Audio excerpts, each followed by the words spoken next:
Florence Nightingale. Hola, buenos días, tardes, noches. Ahora que le has dado al play, bienvenido al recorrido por los pasos que varias mujeres dejaron para la historia. Antes de nada, no olvidéis que podéis escuchar todos los capítulos de Pasos de Mujer en iVoox, Google Podcast y Spotify. Además, toda la información que aquí contamos está disponible en nuestra web indismatic.es. Seguimos descubriendo la huella en la historia que dejaron importantes mujeres. En este capítulo lo queremos dedicar a mucho más que una inventora o pionera. Se lo dedicamos a la considerada como la creadora de la enfermería moderna. Ella es Florence Nightingale. La de ella es una historia de una devoción, la de ser enfermera. Desde pequeña soñaba con serlo, pero su familia no se lo permitía. Florence Nightingale nació en el seno de una familia de unos ricos terratenientes británicos, el 12 de mayo de 1820 en Florencia, Italia. Tuvo suerte de que su madre y su padre tuviesen ideas muy avanzadas para la época. Eran partidarios de facilitar el acceso a la educación a las mujeres. Su padre le enseñó desde pequeña latín, griego e italiano, filosofía, historia y lo que era aún más extraño para la época, matemáticas. Florence estaba completamente decidida que no iba a abandonar su sueño. Sus padres la llevaron de viaje para ver si le quitaban la idea de la cabeza, mostrándola al mundo. Su familia con ella viajaron por toda Europa para borrarla de la cabeza esa idea de ser enfermera. Pero ella lo tenía claro. Sin pedirles permiso, empezó a visitar enfermos y hospitales para ofrecerles sus cuidados. Al enterarse, sus padres se enfadaron mucho, pero también comprendieron que jamás podrían convencerla. Florence nunca fue partícipe de las actividades femeninas tradicionales de la época. Ella prefería leer grandes filósofos y dedicar su tiempo libre al estudio. Se le adjudica una destacada devoción religiosa.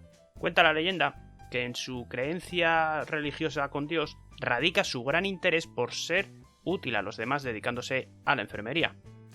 Otra leyenda cuenta que su devoción por el cuidado a los demás radica en que Florence cuidó a varios de sus familiares enfermos en su casa. La satisfacción personal que le produjo realizar esta acción fue la más importante motivación que tuvo Florence para formarse como enfermera. No olvidemos la presión familiar que seguía padeciendo.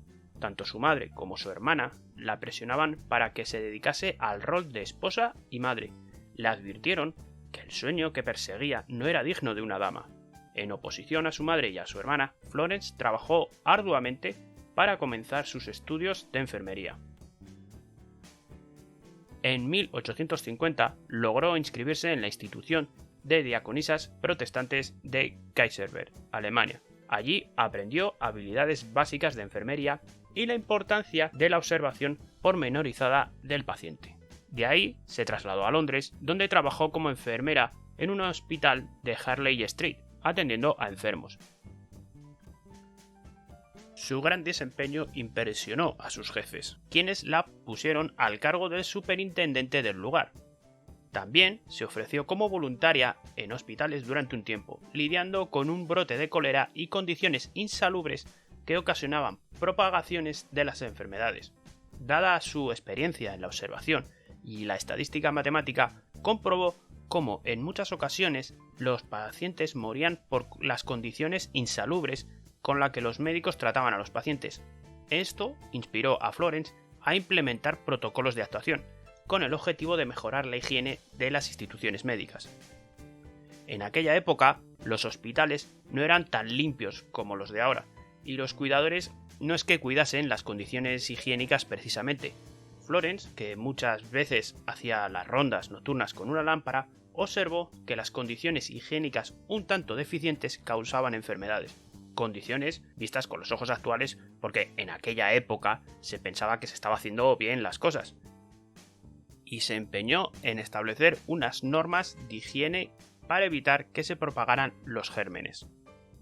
Entretanto, conoció al estadista Sidney Herbert. Era secretario de guerra en Inglaterra. Él y Florence se hicieron grandes amigos. Herbert llegó incluso a facilitar el trabajo de enfermería de Florence en muchas ciudades. Nuestra protagonista del podcast se convirtió en asesora directa de Herbert durante sus acciones políticas. Y aquí viene uno de los grandes hechos que marcó la vida de Florence, la Guerra de Crimea. La Guerra de Crimea comenzó en 1853, entre el Imperio ruso en manos de la dinastía Románov y la alianza del Imperio otomano, Francia, Gran Bretaña y Cerdeña. El motivo de la guerra fue la lucha entre la restauración de la Iglesia Católica, por parte de la alianza, contra la imposición de la Iglesia Ortodoxa por parte de los rusos.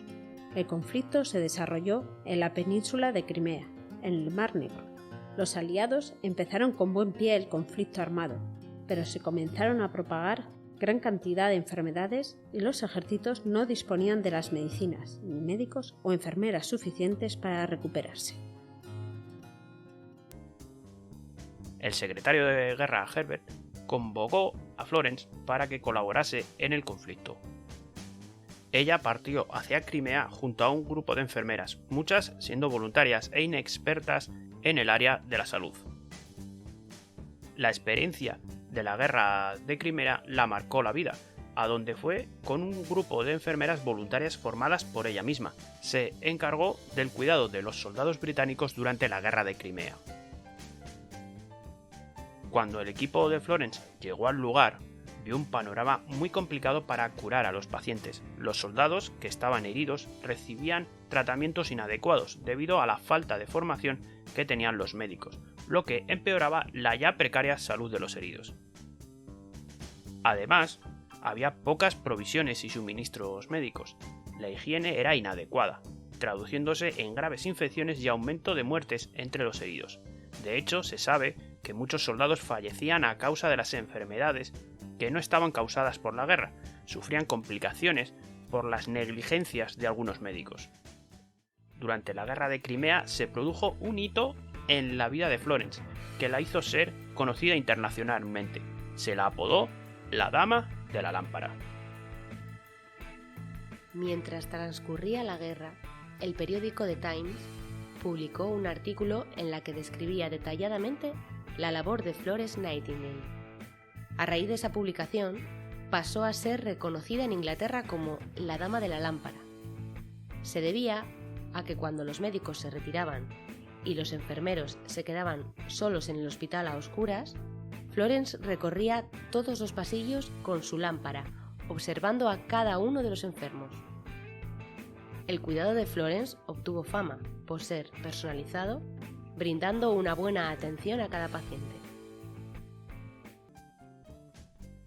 Años posteriores a la guerra, siendo ya muy famosa y reconocida, empezó a realizar varios proyectos. Sus esfuerzos por formalizar su educación en enfermería la llevaron a escribir el que es considerado la base de la enfermería moderna y establecer la primera escuela de esta disciplina con bases científicas en el Hospital St. Thomas en Londres.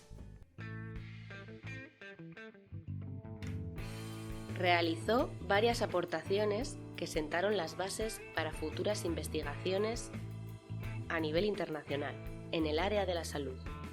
En 1859 escribió la obra titulada Notas sobre enfermería. Utilizó el libro para dar a conocer sus teorías sobre lo que consideraba correcto en el ámbito de la enfermería. El libro se considera una introducción perfecta a la enfermería clásica. Su obra, Notas sobre enfermería, ¿qué es y qué no es?, fue la base de su escuela. Fundó una escuela de enfermería en 1860 en el hospital londinense St. Thomas y la concedieron la Orden del Mérito Británica por su labor.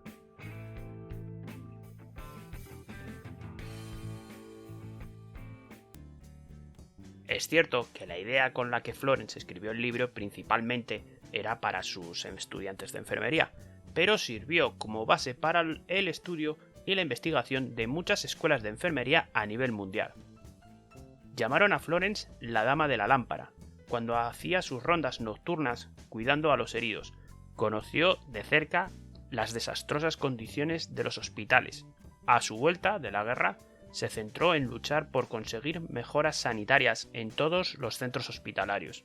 incluso llegando a reunirse con la reina Victoria de Reino Unido, para convencerla sobre la necesidad de reformar el tratamiento médico. De ahí, Florence creó una comisión junto con la realeza con el objetivo de demostrar con estadísticas las conclusiones de sus estudios, resultando ser pionera en la representación visual de los gráficos estadísticos para poder plasmar más fácilmente los datos cuantitativos de sus investigaciones, mejorando así los métodos de representación gráfica que existían previamente.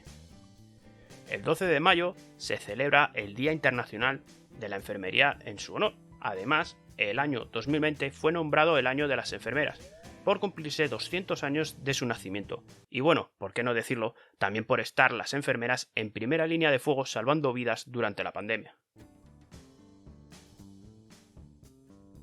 Aunque pertenecía a una familia acomodada, renunció a sus privilegios para curar enfermos. En la época de Florence Nightingale, segunda parte del siglo XIX, las mujeres no aspiraban a carreras profesionales ni a los estudios. Su familia la empujaba a llevar una vida tradicional, ajustada a los cánones cerrados de la época. Pero con su vida se refleja la lucha por pelear por los sueños y de hacer de este planeta un lugar mejor ayudando a los demás. Una muy buena vida de leyenda, la de esta mujer que dejó sus pasos marcados para siempre en la historia. En el podcast de Pasos de Mujer queremos reflejar y mostrar la importancia de mujeres relevantes de nuestra historia. Llegados hasta aquí, amable oyente, ahora os toca a vosotros dejarnos vuestros comentarios, vuestras opiniones o lo que queráis, siempre eso sí, pues que sea bueno, en el espacio de comentarios. Nos llenaría de orgullo y satisfacción que difundáis esta historia. Muchas gracias por habernos escuchado, esperamos que os haya interesado. Podéis encontrar todos los podcasts en iVoox, Google Podcast y Spotify, además de nuestra web indesmatic.es con toda la información que aquí contamos. Y recordad, nos vemos por las redes, nos escuchamos en el siguiente podcast.